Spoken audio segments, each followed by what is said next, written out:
Facebook ভাই বোনরা, আপনারা দেখতে পাচ্ছেন শায়েস্তাগঞ্জ রতনপুর এলাকায়, রতনপুর নামক স্থানে একটি মহিষের গাড়ি, একটি মহিষের ট্রাক উল্টে যায়, অ্যাক্সিডেন্ট হয়।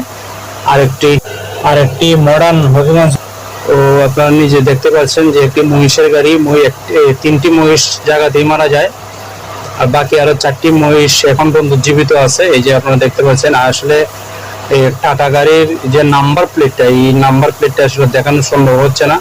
এই যে আপনারা দেখতে পাচ্ছেন একেবারে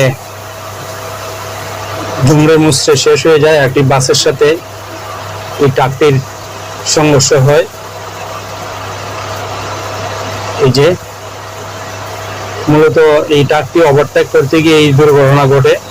শায়েস্তাগঞ্জ রতনপুর স্থানে, রতনপুর এলাকায় এই ঘটনাটি ঘটে। এই যে আসলে এই দুর্ঘটনা আসলে কিভাবে যে ঘটে যায় একমাত্র উপরওয়ালাই জানে। কে বা কার জানি মহিষ ছিল, মহিষগুলি অনেক দূর থেকে নিয়ে আসছিল একজন ব্যবসায়ী। আল্লাহ সবাই তুমি হেফাজত করো, আল্লাহ তুমি সবাই হেফাজত করো, আল্লাহ তুমি সবাই হেফাজত করো, আল্লাহ সবাই তুমি হেফাজত করো।